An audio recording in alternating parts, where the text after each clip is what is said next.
Flins has been out for a while now, and since I've had the chance to test him out more extensively, I thought I'd deliver my more fleshed out thoughts on the character and evaluate whether my pre-release pros and cons were accurate or not. My name is Juice, and let's get into it. So, the first thing that I mentioned is that he'd be an absolute Electrocharged King. If you wanted to play the best possible Electrocharged teams, then Flins would be the guy for the job. And this absolutely held true. He is amazing in Lunar Electrocharged teams.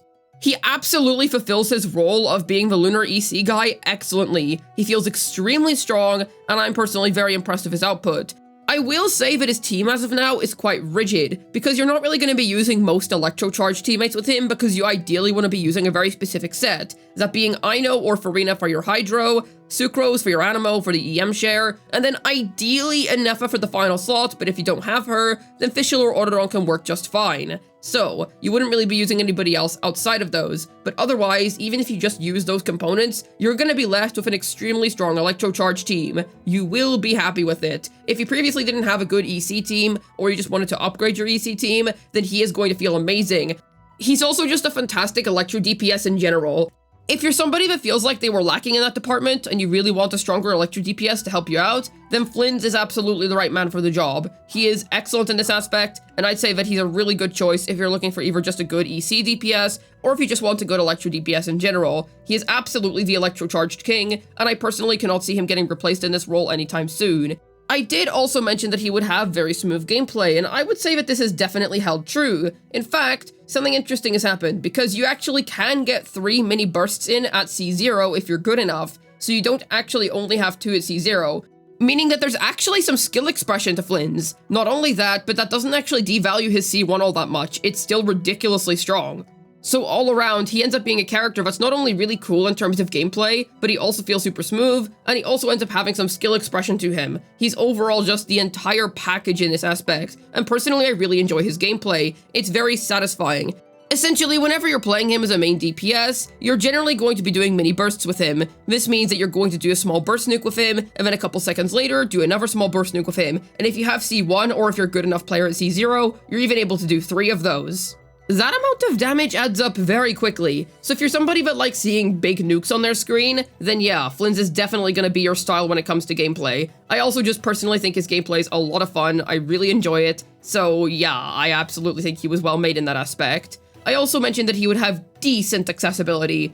I say decent because it's hard to call him truly accessible when he does have that Ineffa cloud looming over him. However, he is still accessible in other aspects, and also, he still ends up feeling really strong without Ineffa. So, what do I mean by decently accessible? Well, Ino is a free 4-star teammate that everybody's gonna get access to. If you don't have Ineffa, then he's gonna be in your Flins teams 100% because you need 2 Not Cry characters in his team in order to fully proc the crit rate from his set. Plus, Ino's also on his banner, and if you're able to get Ino C1, which should be easy enough because she's one of the 4 stars on his banner, it's a very early constellation, then that's another small boost to your Flins team. Don't worry, I acknowledge that 4 stars are ridiculously hard to get, honestly, and no, it's not realistic that everybody's gonna have a C6 Ino. However, if you do manage to stumble upon that somehow, well, then that's also going to end up being very strong for you. Ino's not really a good Hydro teammate, so to speak. I do think that she's going to get replaced by Colombina down the line. However, the point still stands that she is a free-to-play accessible teammate, and basically everybody's gonna have her. And with Sucrose, you basically don't really need any constellations in order to get her hitting the ground running when put in a Flins team. She's there because of her huge EM share, which he really appreciates, and also she's able to provide for VV Shred.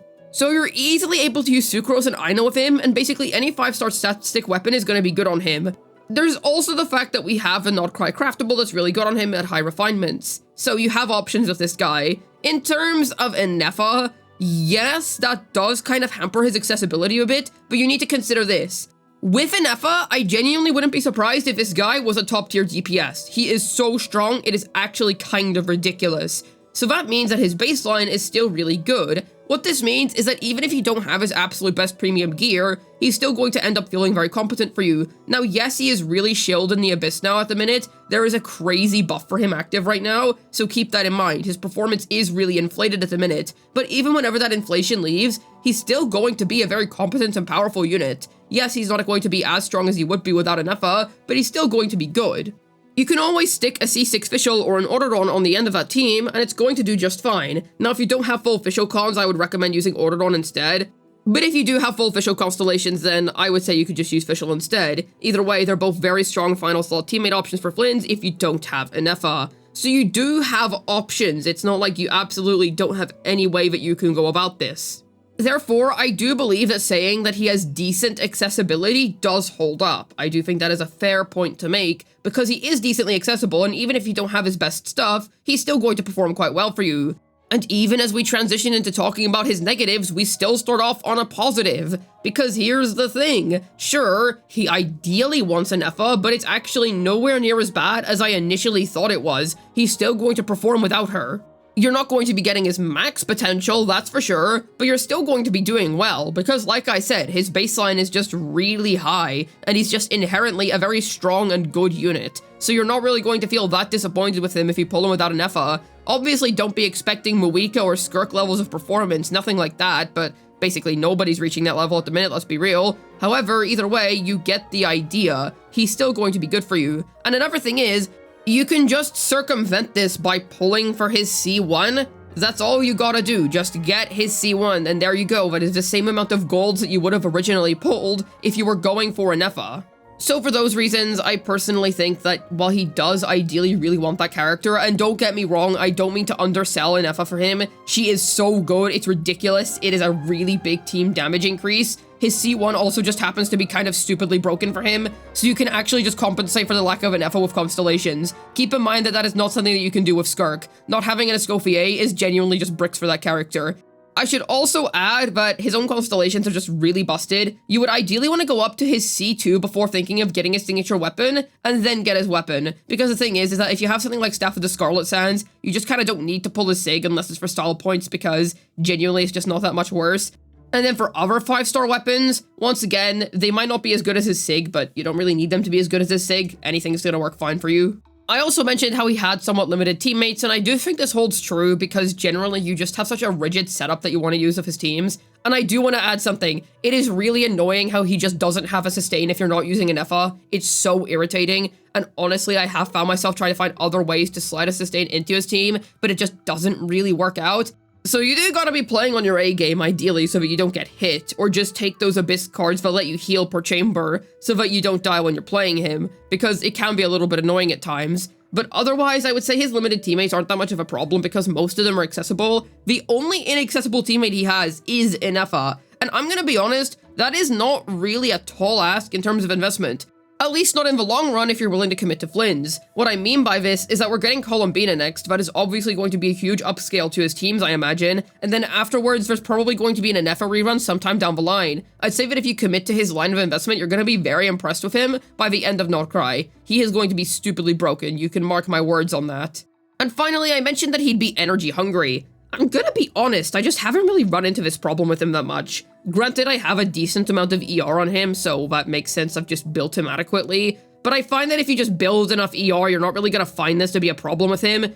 Just don't let yourself have 0 energy. Obviously, don't build no ER on him. You need some energy recharge substats, that is true. But I haven't really found this to inhibit my gameplay experience of him. I don't think I've once been like, oh no, he doesn't have enough energy and I can't do my mini bursts. So generally, while this does hold up if you're just not building ER on him, I really don't think it's that hard to avoid this issue. It's such a non-issue in my opinion. And now for the moment that you've all been waiting for. Where do I currently think that Flynn stands in the meta?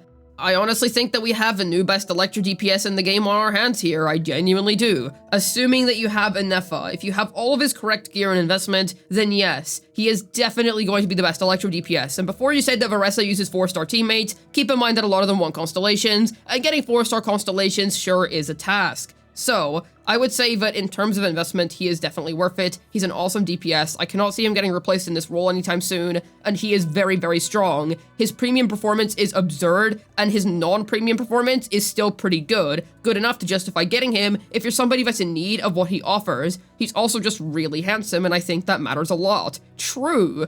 I'm really excited to see what he does down the line whenever we eventually get Columbina, because oh my goodness, I'm actually kind of afraid, because considering how good his current team performance is,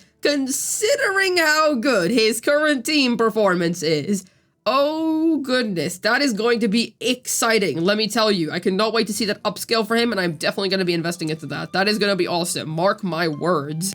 Hopefully this video was able to tell you my opinions on Flins now that we've had him out for a while. This has been Deuce, signing out, and to be honest, he's top Electro meta because he is the most attractive Electro character. I will not be backing down on this.